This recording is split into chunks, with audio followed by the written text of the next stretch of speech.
Hello friends, welcome to my another video. तो चलिए start करते हैं आज के इस पोएट्री को जिसका नाम है अमांडा, जिसके लेखक हैं रॉबिन क्लेनिंग। ओके, देखिए आपके भी परिवार में बच्चे होंगे, हमारे भी परिवार में बच्चे हैं। तो जो बच्चे होते हैं खास करके कुछ ना कुछ काम करते रहते हैं, वो भी जो काम करते हैं जो गलत काम होते हैं। तो मम्मी पापा जो पेरेंट्स होते हैं कुछ ना कुछ बोलते रहते हैं कि बेटा ये मत करो, बेटा वो मत करो, बेटा यहाँ मत जाओ, बेटा वहां मत जाओ। तो उसी पर ये पोयम है, ध्यान दीजिएगा। ओके, पहला स्टेंजा है इस पोयम का। ये एक अमांडा नाम की एक लड़की होती है। ओके, वो 13+ लड़की होती है। Okay, don't bite your nail Amanda. खास करके जो माँ होती हैं वही कुछ ना कुछ बोलती रहती हैं, तो हम माँ को कंसीडर कर लेते हैं कि इमेजिन कर लेते हैं कि हाँ माँ ही होंगी जो कुछ ना कुछ बोलती होंगी अमांडा को। Okay, don't bite your nail Amanda. अपने नाखून को मत चबाओ, अपने नाखून को मत काटो Amanda. Don't hunch your soldier Amanda. अपने कंधे को मत झुकाओ अमांडा। ये कौन टोक रहा है? बार बार उनके पेरेंट्स टोक रहे हैं। किन्हें टोक रहे हैं? अमांडा को, कि बेटा ये मत करो, बेटा अपने नाखून को मत चबाओ, अपने सोल्जर को मत झुकाओ। Okay, stop this slouching and sit up straight. मतलब जब कोई काम करते करते थक जाता है तो अपनी मतलब की कुबड़ को काट लेता है, ऐसे हो जाता है। तो उनकी माँ बोलती हैं कि ये क्या तुम कर रही हो? Stop that slouching. मतलब ऐसे झुक के मत रहो, एकदम कुबड़ काट के मत रहो, एकदम स्ट्रेट रहो, सीधी रहो। हम लोग के स्कूल में भी सिखाया जाता है कि बच्चे आप लोग बैठिए तो एकदम सीधा बैठिए, ऐसे झुक के ना बैठिए। Okay, Amanda. यहाँ पे ध्यान देने वाली बात यह है कि यहाँ पर हम एक्सक्लेमेटरी सिंबल का यूज कर रहे हैं। मतलब कि इसका मतलब होता है विस्मयादि बोधक। जब भी हम कोई हास्य वाली बात करते हैं, खुशी की बात करते हैं, अचानक से कोई चीज होता है तो हम इस चीज का यूज करते हैं। ओके, ये इंग्लिश ग्रामर के सेक्शन में आपको कवर करा दिया जाएगा। ओके, अब यहाँ पर ध्यान दीजिएगा, यहाँ पर सिंगल इन्वर्टेड कामा लगा हुआ है। इसका मतलब ये हुआ कि ये जो अमांडा के हम विचार को पढ़ेंगे कि वो क्या विचार करती है। जब इतना उसे कुछ कहा जाता है कि बेटा अमांडा ये मत करो, वो मत करो, अपने नाखून को मत चबाओ, ऐसे झुक करके मत रहो, स्लाउसिंग मतलब की स्थिति में ना रहो, तो वो क्या विचार करती है? वो दूसरी दुनिया में चली जाती है और दूसरी दुनिया में जाकर के क्या सोचती है? ये सोचती है there is a language emerald sea, there is languid emerald sea where the sole inhabitant is me, a mermaid drifting blissfully। काश, काश में एक जलपरी होती। जलपरी आप लोग देखे होंगे, पिक्चर में दिखाई दे रहा है। काश में एक जलपरी होती जहां ऐसे जगह पे होती जहां पे मेरे सिवा, where the sole inhabitant, जहां पर मेरे सिवा और कोई नहीं होता, सिवा एक इकलौती निवासी मैं ही होती। इज मी मीन्स मैं, मेरे सिवा उस जगह पर कोई नहीं होता। कौन सी जगह? एमराल्ड सी, हरे समुद्र में मेरे सिवा उस जगह पे कोई नहीं होता और मैं उसके अंदर धीरे धीरे मतलब कि आनंद पूर्वक, ब्लिसिफुली, आनंद पूर्वक उसमें ड्रिफ्ट हो रही होती, उसमें जा रही होती।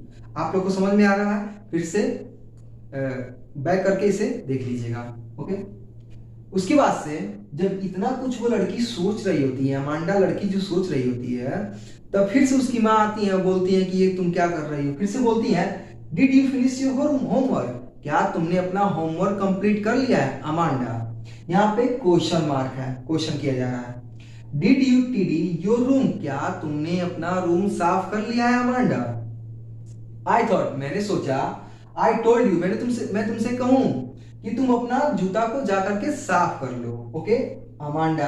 अब फिर से जो लड़की, जब इतना कुछ, फिर से उनकी माँ बोलती है कि अपना होमवर्क कंप्लीट की कि नहीं की, अपना रूम साफ की कि नहीं की, अपने जूते को तुमने साफ किया कि नहीं किया। तो फिर से जो अमांडा होती है अपनी दूसरी दुनिया में चली जाती है। फिर से वो थॉट, विचार करने लगती है। क्या करती है विचार?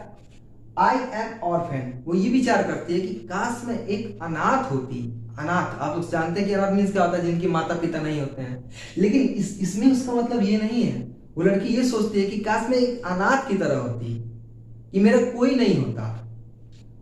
रोमिंग द स्ट्रीट, मैं गलियों में घूम रही होती। काश मैं एक अनाथ की तरह होती और मैं गलियों में घूम रही होती। I pattered soft dust with my hurt bare feet, मैं अपनी नंगी पैरों से पैटर्न बना रही होती। सॉफ्ट डस्ट में, धूल में अपनी नंगी पैरों से पैटर्न बना रही होती। गांव में आप लोग देखे होंगे जो बच्चे होते हैं धूल मिट्टी में खेलते हैं, पैटर्न बना करके, आकृतियां बना करके खेलते हैं। ओके, यही बोल रही है। द साइलेंस इज गोल्डन, उसके लिए जो शांति है वो गोल्डन की तरह है। क्यों गोल्डन की तरह है? क्योंकि जब वो घर में रहती है तो कोई ना कोई उसे कुछ ना कुछ बोलता रहता है कि ये मत करो, वो मत करो, यहाँ मत जाओ, वहां मत जाओ, ये ना खाओ, वो ना खाओ, बहुत हल्ला होता रहता है, मतलब कि वो खुश नहीं है। तो वो साइलेंस चाहती कि मैं एक ऐसे जगह पे होती जहां पे एकदम शांति होता। इसलिए साइलेंस इज गोल्डन, उसके लिए जो साइलेंस है वो एकदम गोल्डन की तरह है, सोने की तरह है।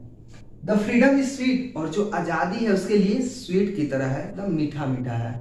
Okay, don't eat that chocolate, जब इतना कुछ वो जब विचार कर रही होती है, दूसरी दुनिया में सोच रही होती है, फिर उसके बाद से उनकी मम्मी टोकती हैं। क्या टोकती हैं? कहती हैं don't eat that chocolate Amanda, Amanda chocolate मत खाओ। क्यों ना खाओ? रिमेंबर यू एक्ने अमांडा, तुम्हें याद है वो एक्ने? एक्ने मीन्स पिंपल होता है। लड़कियों को, बच्चों को ज्यादा चॉकलेट वगैरह खाने से, मीठा खाने से पिंपल हो जाते हैं, तो उनकी माँ बोलती हैं कि तुम चॉकलेट मत खाओ। क्या तुम्हें याद है वो पिंपल हुआ था, मैंने तुम्हारा दवा करवाया था, इतना पैसे लगे थे। ओके, तो क्या तुम्हें याद है वो एक्ने, पिंपल्स? इसलिए तुम चॉकलेट मत खाओ। कौन बोलता है? उनकी माँ बोलती है कि don't eat that chocolate Amanda, remember you acne, acne means होता है pimples. Okay, will you please look at me, क्या तुम मेरी तरफ देख रही हो? अगर हम लोग की माँ हो तो होंगी, अगर मतलब इंडियन मदर होंगी तो इस तरह से तो नहीं कहेंगी, ऐसे प्लीज लगा करके तो बिल्कुल भी नहीं कहेंगी, एकदम गुस्से में बोलेंगी ओ क्या हो, क्या कर रही हो, ऐसा वैसा। तो मतलब ये बाहर की है ना, फॉरेन की है, इसलिए बोलती है कि will you please look at me, क्या तुम मेरी तरफ देख रही हो, मतलब कृपया मेरी तरफ देखोगी। वेट, जब I am speaking to you, जब मैं तुमसे कुछ कहती हूँ, कुछ बोलती हूँ, अमांडा,